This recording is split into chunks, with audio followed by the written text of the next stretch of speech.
สบายดีพี่น้องปองปายสุขุทุกคนตอนนี้ก็มาพอๆกับดิจิปอง XYL อีกแล้วเนาะตอนนี้ดิจิปอง XYL ก็ขึ้นมาแต่ทงไงทงหน้าขึ้นมาแต่เกี่ยวเขาว่าสิมาซองเมืองเฮ็ดปวกพี่น้องเอ้ยก็เลยมาพอหมองเมาก็เลยตำแจวปลาแดกมาเนาะพี่น้องเนาะตำแจวปลาแดกมาแซ่บๆพี่น้องเนาะมากินหมองๆสดๆกันเลยเนาะอยู่ทงไงทงหน้าบ้านเฮานี่แหละเนาะหาซะได้พี่น้องดกพี่น้องเอ้ยซุปดิบก็มีพี่น้องคุณมาพ่อพี่น้องเอ้ยกะลิ้วมาเนาะ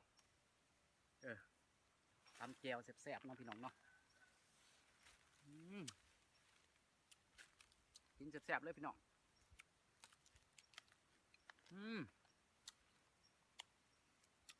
ผักหลาย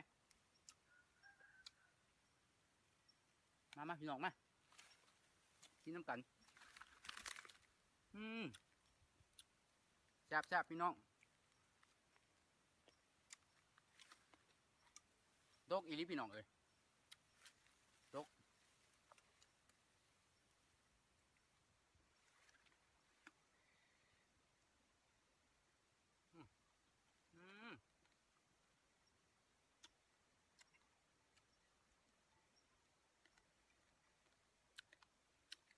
ครับ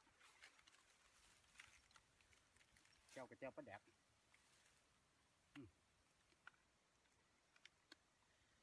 เอามันลงใส่เลย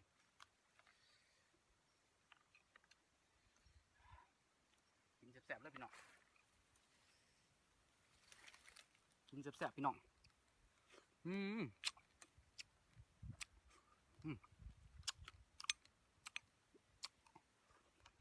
ขาตาย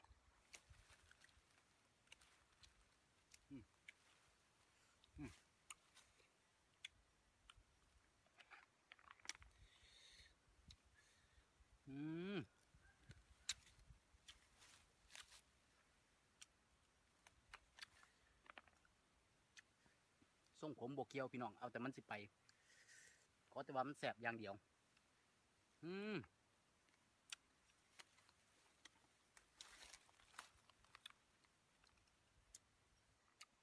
ขักไล่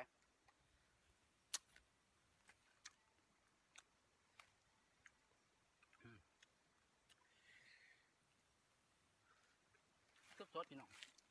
ได้บอกความดกพี่น้องมาพอแบบบังเอิญเลยนะ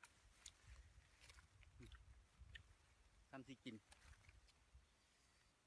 หากินไซบ่ได้แล้วพี่น้องนอกจากตรงให้ตรงหน้าบ้านห้อง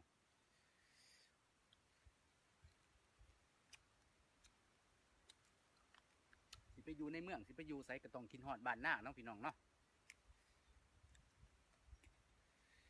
ตรงหน้าบ้านห้องอุดมสมบูรณ์ผมแจ้วก็บ่ได้ซื้อ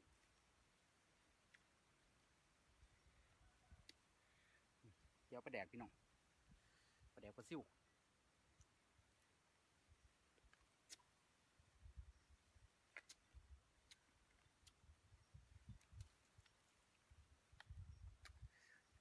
ตำใส่หัวกระเทียมใส่น้ำตาลพี่น้อง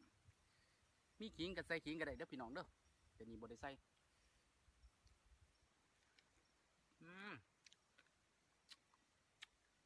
หัวเต็มเบิดปากเบิดคอนี่พี่น้องมันสุก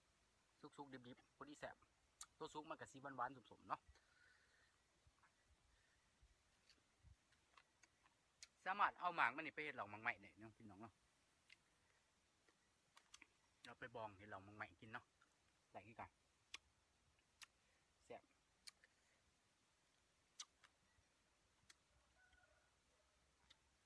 เพราะว่าเคยเห็นเขาเห็ดอยู่พี่น้อง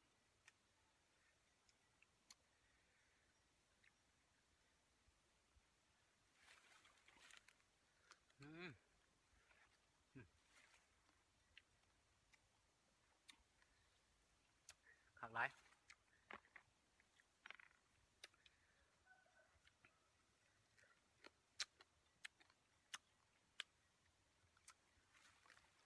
เอาเด็ดๆก่อนจะบาดมัน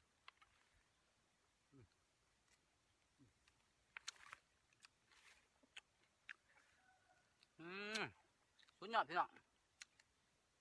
หาอยู่หากินได้พี่น้องถงให้บ้านหน้าของเฮา